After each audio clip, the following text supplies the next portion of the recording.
late 1960s, at a time in America when things were a little crazy. And many people of my generation were not satisfied with the values and the teachings and the guidance we were getting from conventional society, from our parents and so forth, and especially from religion. And so we rejected a lot of it. And we're searching for different ways of looking at the world, different ways of understanding who we are, how to live a happy life, successful, fulfilled life. And we were in the midst of a very materialistic attitudes of the mainstream culture. And we saw too many unhappy people. We knew that it wasn't the answer. And mainstream religion was asking us to believe in things that we found hard to believe. Mainstream Western religion is very belief-oriented. The doctrines, many of the doctrines did not stand up to logic or history or science. So we were rejecting. And in that mix of searching for answers and new ways of looking at the world, somehow, through a variety of means, the Sanatana Dharma teachings came to us. The Buddhist teachings, Vedantic teachings, yoga, through books written by Westerners about Vedanta and yoga, books which led us to translations of the Gita, to the Upanishads, and in that mix, gurus started coming to the West. Let me make it more specific. For you personally, what was the first contact point with India and Indian philosophy?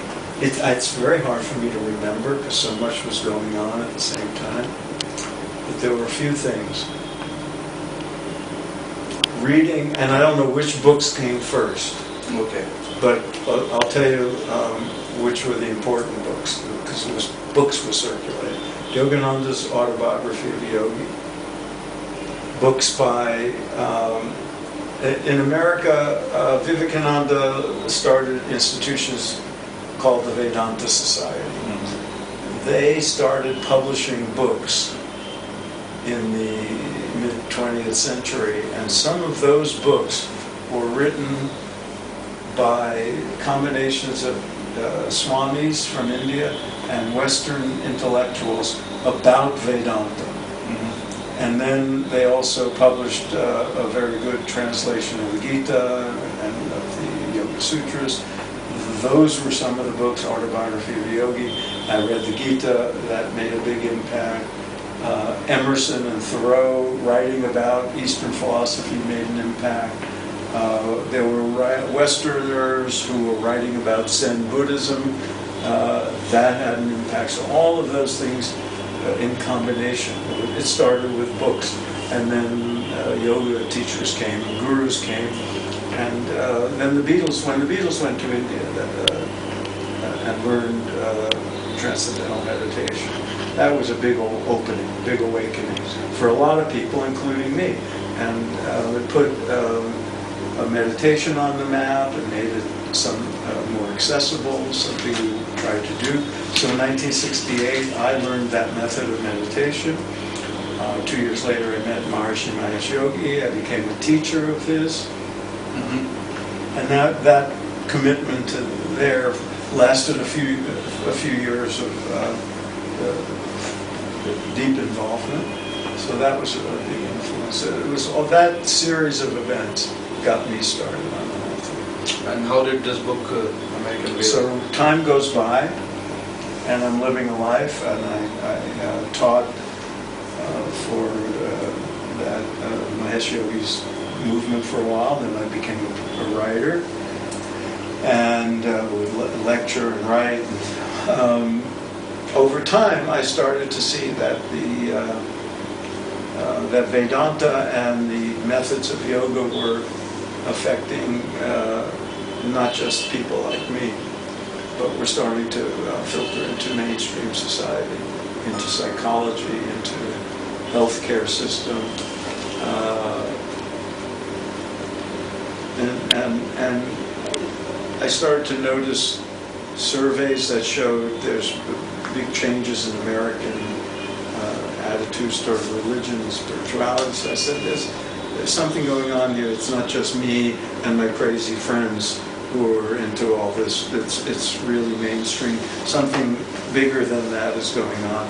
And I started thinking maybe there's a book in it. So in the mid-'80s, I proposed a book, and no publisher was interested. Okay. And so I said, okay, saying you're ahead of your time is a cliche, but in this case it may be true. So I'll see what happens. And I just kept thinking about it and putting notes and files. And 20 years later,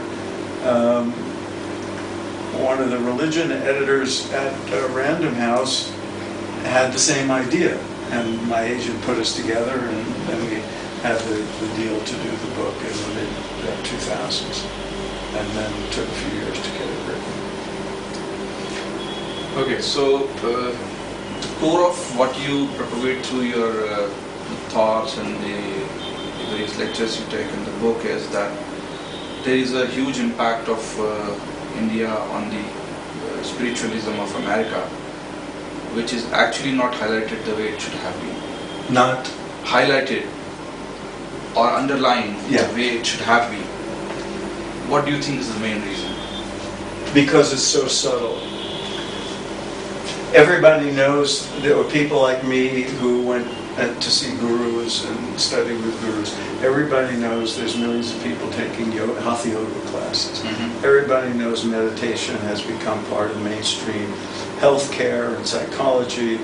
And every once in a while people will know there's some American who gets so devoted to this, he becomes a swami, or she becomes a yoga teacher, and she moves to India and lives in an ashram. But it was usually thought of as something on the fringes. Some of the influence is so subtle that what happens is people learn about Vedanta philosophy, a Hindu Dharma, Buddhist Dharma, and they may adopt certain teachings into their lives, but it's not that visible. It's not like a new piece of technology. Mm-hmm. But the other thing that happens is the teachings get absorbed by individuals, and they assimilate it into their own field of expertise, and they remove from it the references to Sanskrit and the references to India or anything that looks religious. So They remove it. they'll change the language to make it more easy to communicate. Or you could be cynical and say easier to cash in and make money. Mm-hmm. So, for example, psychologists may adopt these teachings, but with all good intention, if they have a patient or a counseling client, they don't want to freak that person out by saying this is a Hindu idea. They'll just render it into English and teach people a different way of looking at themselves or a meditation practice, and they'll just say, there's nothing religious about this, it's just to calm down or whatever. And doctors will recommend meditation practices, but they won't use Sanskrit mantras and all that because people will think it's religious, so they change it.